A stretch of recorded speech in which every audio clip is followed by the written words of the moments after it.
people here with me today that I want to introduce you to. I'm going to talk about their mission, talk about what they're doing here at the collective, and a couple other things. With me right now, I have Dr. Warren, Dr. Derwin Warren. He's actually hosting an event here at the collective with the keynote speaker, Athena, who is teaching families about AI, helping bridge that digital gap. I just spoke with Mr. Warren. He was telling me about the importance of telling people about why the mission is so critical, why the mission is so critical, why it's so important to not only offer these opportunities, but tell the community why. I'm not going to talk too much about him because he can do that for himself. Thanks guys for tuning in. Let's hear from Dr. Warren. Hey, thanks a lot, Andrew. I really appreciate that. And Dr. I want to thank you for allowing us to be here at the workshop. As you stated, yes, I'm the president and founder of the Pop Foundation. We started this foundation over 15 years ago. And just wanted to bring what we call emerging knowledge topics to the community and areas that are extremely needed. So obviously that's areas of STEM, science, technology, engineering, and mathematics, to increase those careers, levels of financial literacy, which are extremely low across the board with budgeting, investing, understanding credit, savings, and for entrepreneurship and leadership as well. So I am an academic myself. I do push young people to school, but that's not your fit. That's perfectly fine. So we need to understand how you can actually sustain yourself and make a small business and being able to lead those things. So those are big knowledge areas for us that we're just going to continue teaching in the area. That's amazing, man. That's amazing. For those of you guys that don't know, Dr. Warren does throw STEM or STEAM, I guess it is now, right? Because we included arts into it now. He does throw STEAM events quarterly for the community. And correct me if I'm wrong, you're flying back to take care of your home, right? He's flying back. He has a job. He's a bigwig. But he makes sure that he comes back to the city to take care of his people. It's so important. It's so important that we bridge that digital gap. We need to give access to this technology, and then after the access is given, we also need to make sure that there's an understanding. Tell us about what your plans are in the future, and give us a little bit more about your background. Yeah, most definitely. So I was born and raised in Detroit, Michigan, on the east side. I grew up over there on the Van Dyke and Harper area, so right by Kettering High School, what used to be Kettering High School. I went to Osborne High School. Actually, I went to King High School before that. Had to go to Osborne High School. We won't touch into all that, the reason why I had to do that, but hey, I was a young guy growing up in the city of Detroit, so I run through some of the same things that everybody else wants to do. But just knew that I had something a little bit different about myself. I've always been in mathematics, science. I always kind of excelled in those spaces. I didn't know exactly what I would do necessarily, but I knew that I was going to give school a shot because that's what I knew at the time. That's where I could make it for the most part. I always wanted to attend the HBCU, so I chose Alabama University. And was able to go there and finish out computer science on both bachelor's and master's side. Eventually went down to the doctorate side as well, computer science. So I've had some good experience on the academic side and worked with some great companies as well. I'm at Cisco Systems now, but I've worked with some large software companies as well, just learning a lot of great technology and understanding about business and things of that nature. Going forward, we're just going to continue teaching. The world is changing, all areas, from STEM to financial literacy to entrepreneurship, things are just changing so often. And that's why this AI workshop is so important because we can use this across so many aspects of it. We want to remove the fear about this type of technology. I remember years ago when the iPhone first came out, people were fearful about can they actually throw away their flip phones and use their thumbs to type. They would say, this is something I would never be able to do. Now I'm seeing 80, 85, 90-year-old people walking down the street with their heads down, typing. Yeah. Right? So I know there's a lot of fear around it. There's a lot of fear that's pushed out about it. There's not enough positivity pushed out about it. And just like anything else, it can be used for bad. And that's just with any technology. That's how it goes, right? We're not going to use it for that. We're going to use it to better ourselves and to take ourselves to new heights and things of that nature. And we also need to actually push on ethics of AI as well. And to just make sure that it's not discriminating and hallucinating and making all these bad decisions for us. So yeah, we're just going to keep pushing. We're going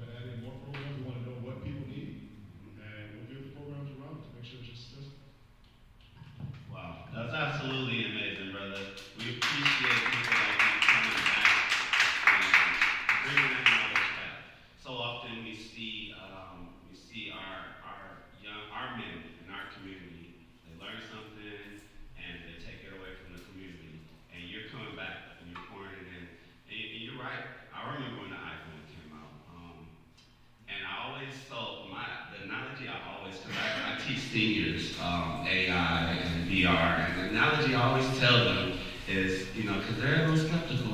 Right? I don't know if I want to do virtual reality. I don't know if I want to do that AI. How's it thinking? I always tell them, like, think about when the first phone came out. Not the first cell phone, the first phone. First of all, that man had to be crazy, because who wants to hold a piece of plastic to their ear and say, I'm talking to myself, but I want to talk to somebody on the other side of the world? Second of all, how many people do you think were like, oh, that's witchcraft? And it keeps rolling just like that. The internet was like, oh, I don't want my kids on it. Now, your kid carries the internet in their pocket, So it's so important that we break the stigmatism behind growth in technology being a bad thing, right? And grow with it. And like you said, the ethics is important. Thank you so much for your time, Doctor. I really appreciate you. I'm gonna hear from you again, I know. You better get back here. Thank you so much, Doctor.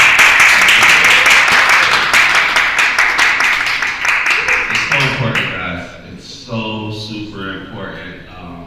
The divide is, like he said, financial literacy, but the digital divide is affecting the financial in our homes, right? Look at the jobs, look at the emerging jobs that are coming out right now. They're all in tech. We got all of these grants, all this legislature, infrastructure being built around tech. And we can't get to those jobs because it's not being taught in our homes. So that's why this is so important. I thank Athena for making her way up here to talk with you guys. I want to thank you, Miss Athena. Thank you so much. I want to bring up Dr. V. You out there? This is a dynamic lady. She has been working not only with the community, but with a population that's so near and dear to my heart. The autistic community, people with disabilities. She is, if you've heard about any movement in Detroit around helping people with disabilities, helping people with autism, you've heard her name. So I'm gonna have Dr. V come on up here.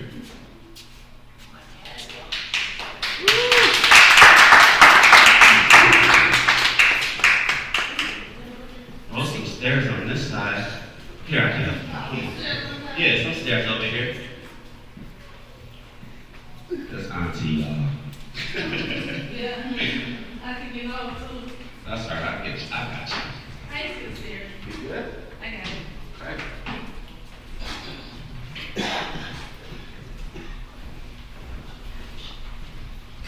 Thank you so much, Dr. V. How you doing today? I'm doing great, wonderful.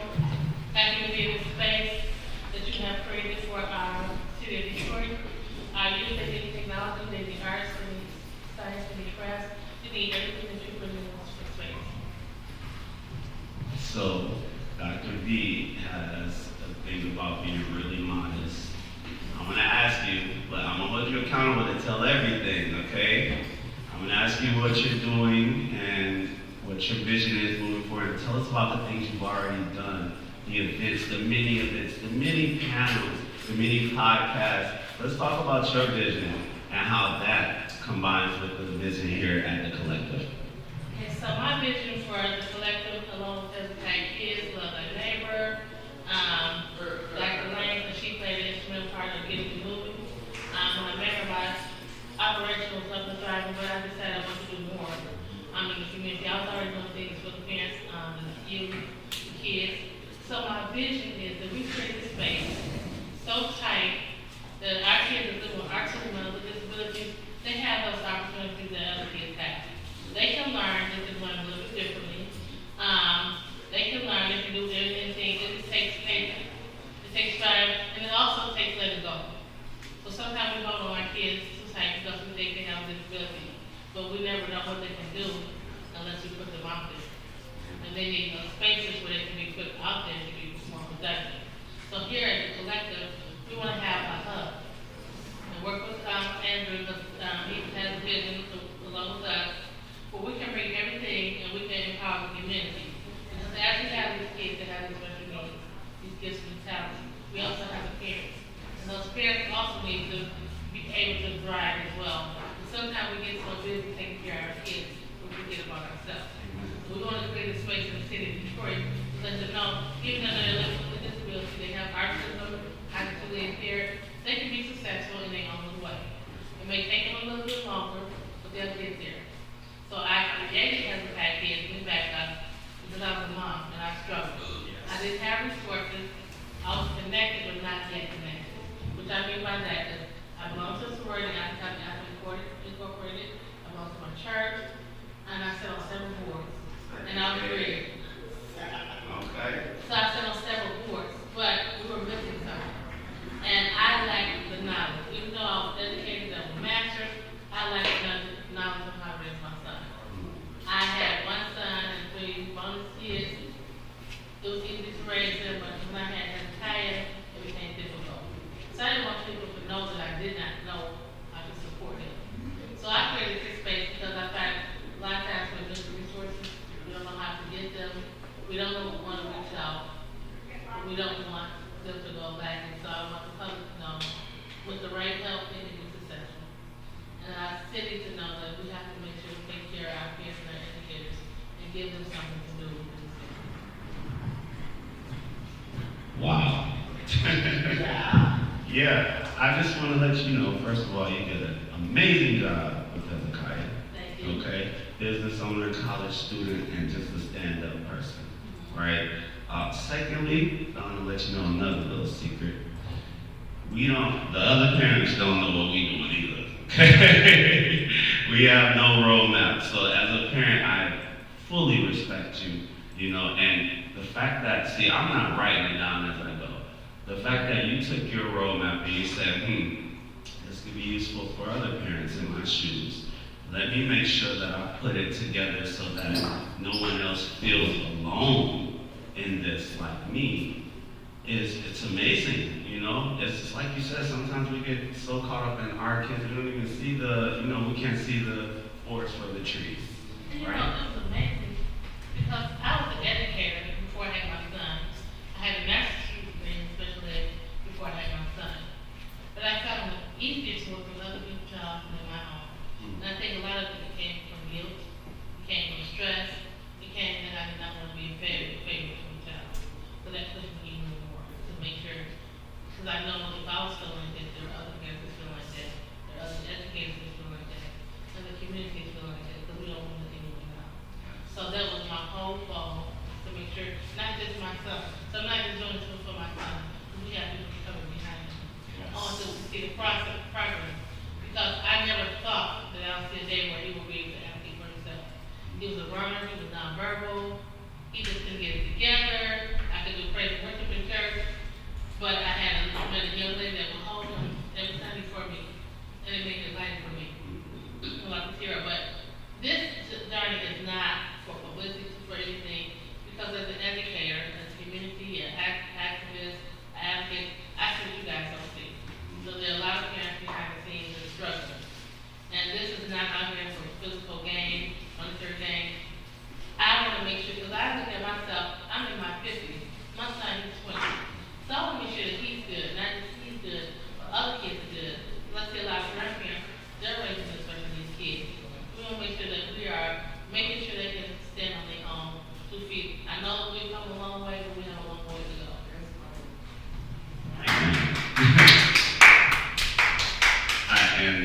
You know how much I respect you. You know how much I lean on you for knowledge, especially with the work that I do in the community. I appreciate you. I appreciate you so much, more than you even know. One more thing, since we're talking about Hezekiah. Hezekiah has a book, right? A couple books, right? Let's talk about it. So Hezekiah appears like he's never paying attention to anything. Mm-hmm. So we had a program at our school called SSA. I didn't think he paid attention to it. So his first book, my dog gave. He along with my brother, they wrote a book, and then he put the sight words in the back of the book. Because he said, Mama, we need to put the sight words together to make stories. So his first book was geared towards preschoolers. Those were simple sight words that they could learn. And the next book was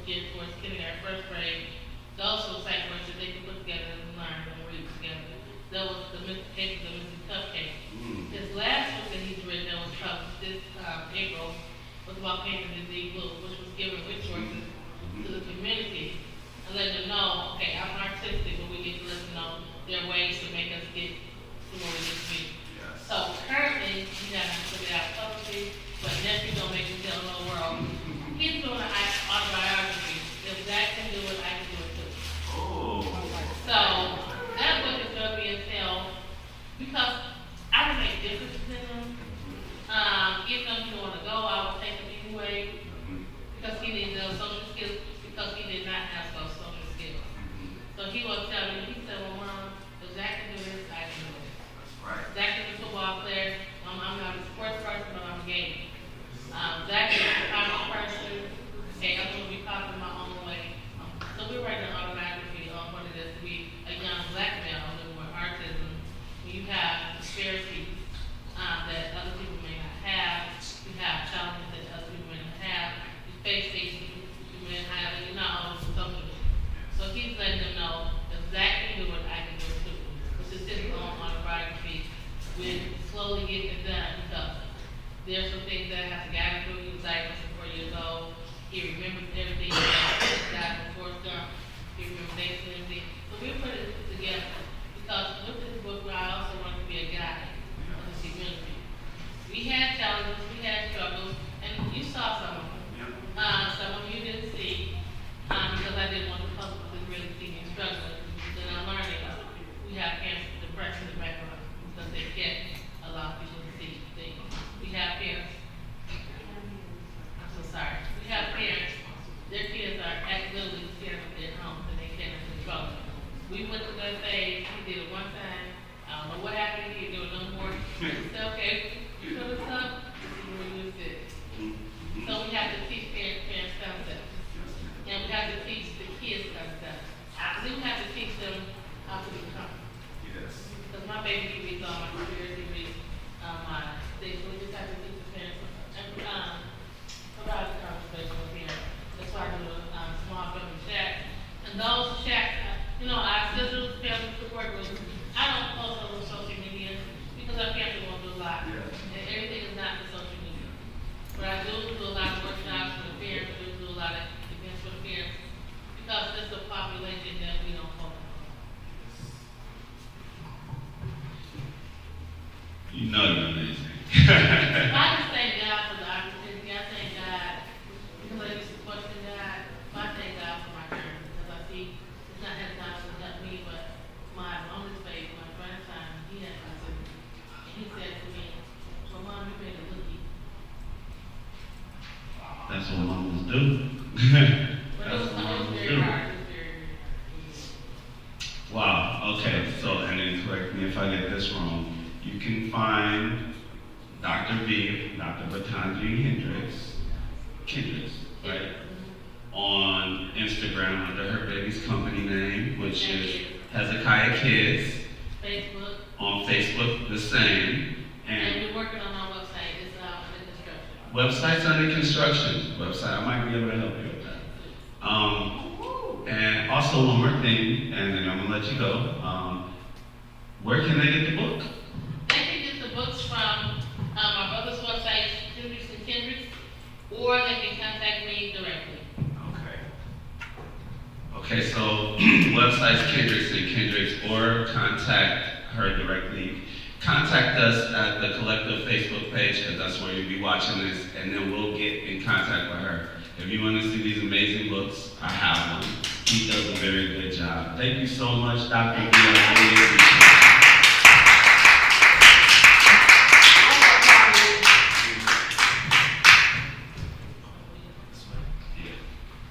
Okay, so wow, star-studded cast. I smell lunch. Yeah, I smell lunch. So, really quick before I let you all go, we have a couple of things going on at the collective that we're going to do, and I want you guys here for that. We have jazz nights coming up next week. That's going to be the 6th, the 7th, the 8th. We're going to have Detroit's very own Sky Covington here, and she's going to do a full set. Full set. It's going to be beautiful. They're going to be right here on this stage.